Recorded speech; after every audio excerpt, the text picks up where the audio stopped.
am sitting down and filming this if this is the last thing that I do. So, we are getting into, finally, my 2022 New Year's resolutions.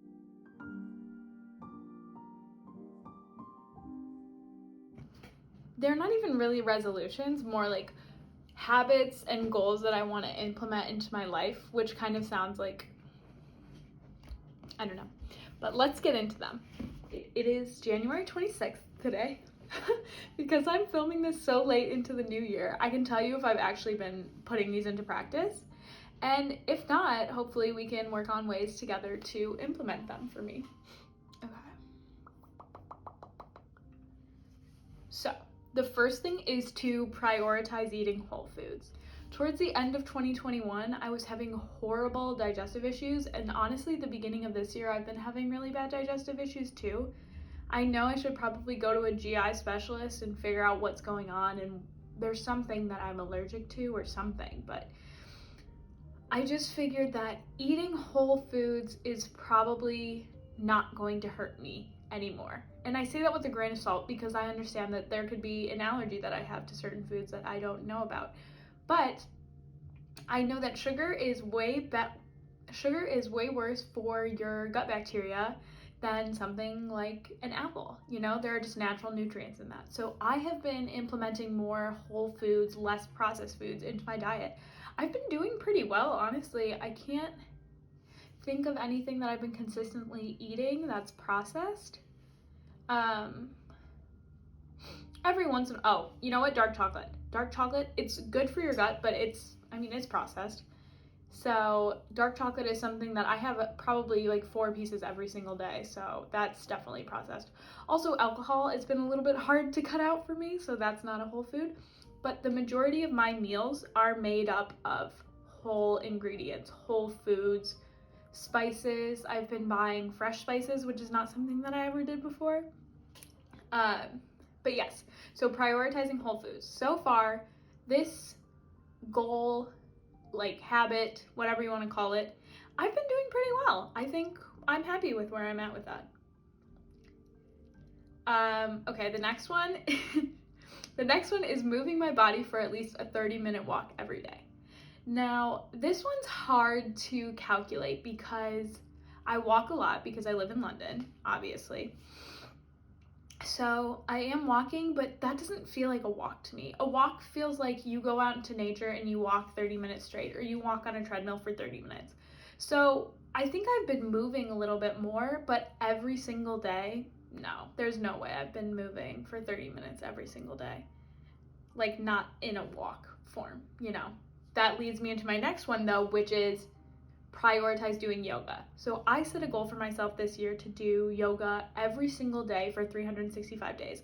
And 26 days in, I am 26 for 26. I mean, I'm 25 for 26 because I haven't done yoga for today, but I will do yoga tonight. You can follow that on my Instagram at Blake's 365 Days of Yoga. I will leave that in the description below, but anyway, so with the yoga, I have been doing that every single day. So that is a way that I've found that I can realistically move my body. The only rule for myself for the yoga is doing it for 10 minutes. So it doesn't have to be any certain type of yoga. There was one day where I did a 10-ish, 15-minute meditative yoga. And then I followed it up with maybe 5 minutes because I did want some physical activity. But it wasn't 10 minutes straight of physical activity. That was the only day that I've done that, but still. It doesn't have to be super intense for me, and this is something that I found that I can stick to, unlike even walking 30 minutes. Like, that seems like a chore to me, and I don't know why. But so far, it has been a chore. And yoga is something that I can and have been sticking to. So I've really been enjoying it, and I'm really proud of myself. I don't think I've ever committed to anything for 26 days. Which sounds so lame.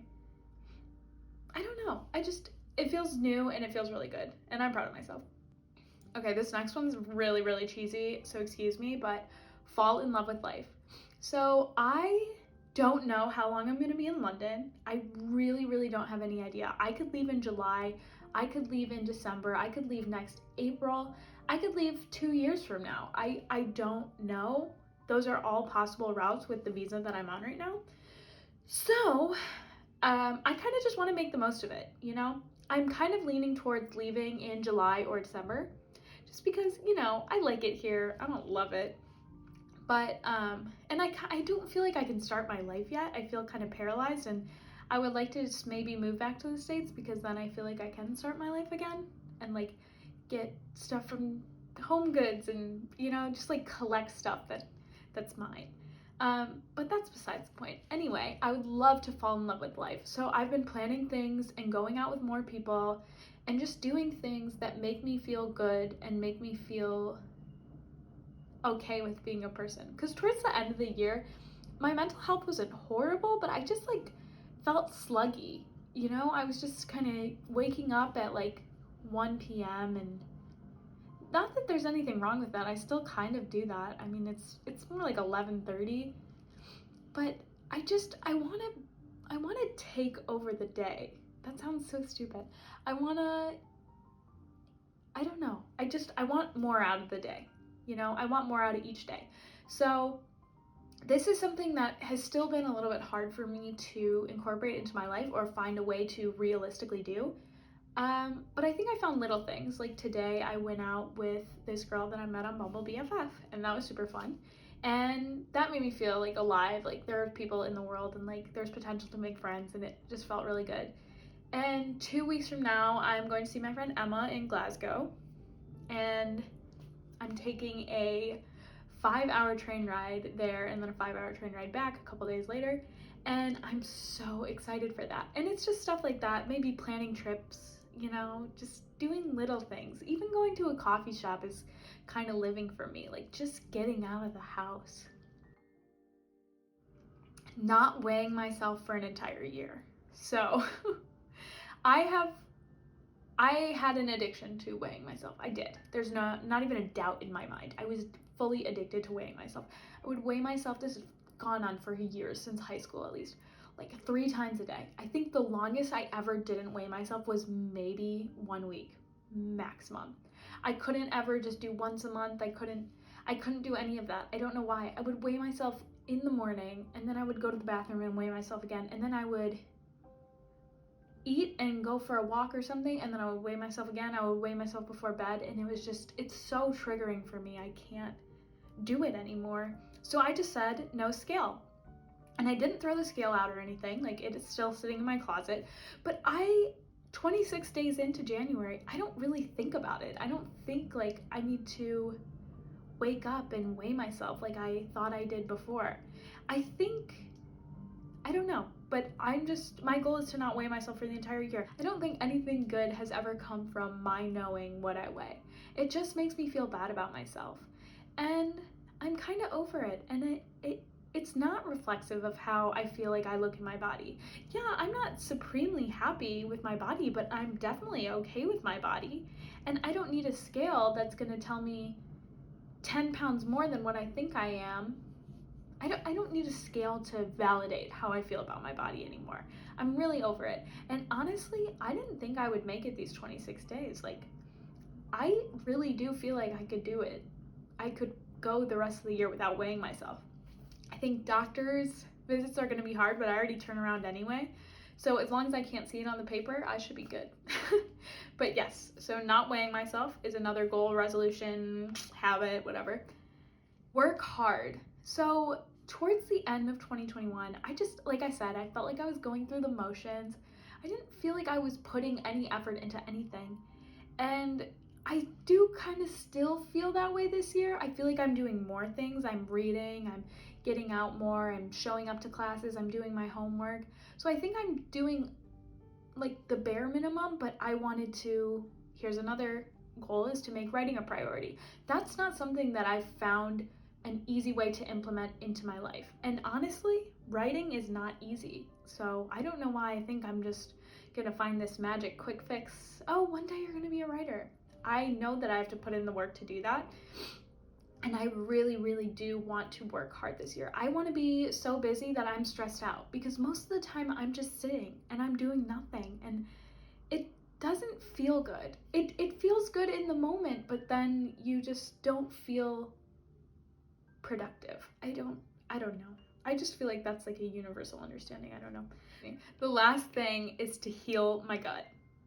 And this one has been probably, besides yoga, the resolution that I've invested the most time in. There's not a question. I have been reading a ton of books, articles, everything about how to fix my gut. I've been actively implementing these things. So something that I've been doing is chewing my food 30 times or until it feels like applesauce. That's a little bit hard because once I get the taste in my mouth, I'm so ravenous that I just want to swallow immediately. But I've noticed that my digestion feels so much better when I actually do chew my food. And also I've noticed that I feel full a lot quicker because I'm sitting with the food so much longer. It used to take me probably 2 minutes to eat a salad or a burger, maybe 5, you know? It did not take me a long time. A plate of fries, I don't know, like 4 minutes. It really was not chewing my food. I was wolfing it down, and I still do have issues with this. Like sometimes I eat some food and I just want to swallow immediately, but I'm trying to be more cautious of that. I'm trying to recognize when that happens and then chew the next bite, like pretty thoroughly. And I really have noticed a difference in my digestion. I've also cut out, obviously dairy was already cut out of my diet, except I was eating a little bit of dairy at home. During the holidays, it's quite a lot easier to be a vegetarian. For me, it's easier to be a vegetarian around my family.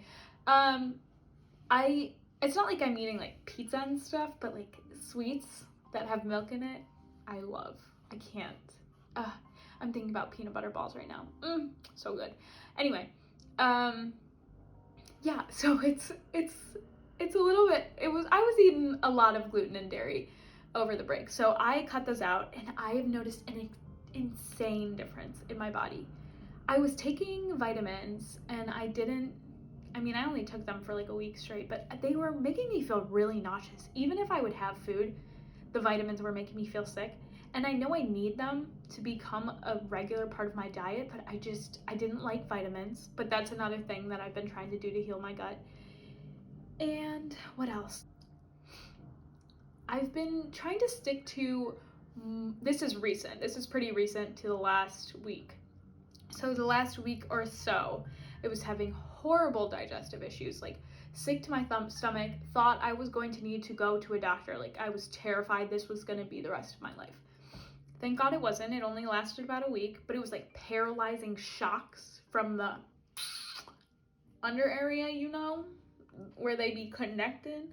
So it was like shocking every time I would have to go to the bathroom. And I just cut out coffee because gluten and dairy had already been out of my system for 2-3 weeks. I cut out coffee. Within 2-3 days of cutting out coffee, immediately noticed a difference in my digestive tract. And I've been slowly bringing it back in. Like I had a coffee today. I had a matcha yesterday. Well, I had a coffee today. I had a matcha yesterday. And then I had a coffee the day before.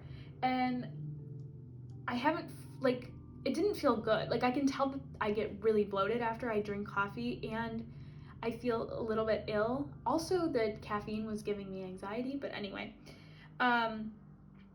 But I cut out coffee and noticed a difference within days.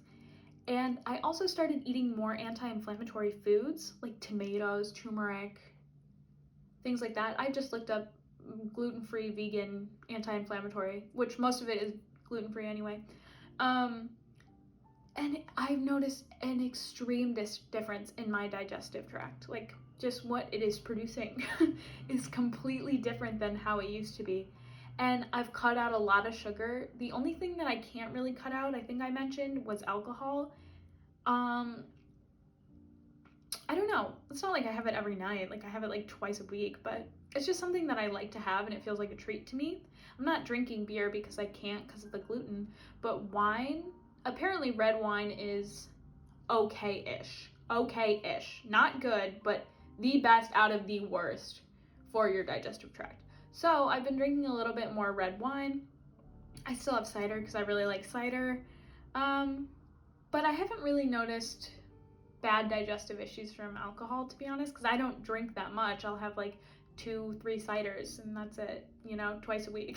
So other than that, I think that's pretty much it. I'm sure there are things that'll come throughout the new year that I'll want to implement into my life, but right now I'm happy with working towards the goals that I have, like writing more and moving my body for at least a 30-minute walk every day. Those are goals that I'm going to work towards because I haven't been able to implement them yet. And I'm not mad at myself because I didn't think that when I wrote all these goals for my new year, I needed to do them from January 1st on. And I think that's a mindset shift that I've had this year that hasn't happened in the past. This is the first year where my goals are not weight loss. They're not getting skinnier. They're just holistically better for me is what I want for myself. I want to be holistically better this year. So yeah, thank you guys for watching, and be sure to subscribe to this channel if you want to see more. I do stuff about living in London, and we'll see what I get into because I would like to start vlogging traveling more. I'm sorry that I've been on such a long hiatus, but I'm back, I promise. I am vlogging this week, so stay tuned for that. See you guys later, bye!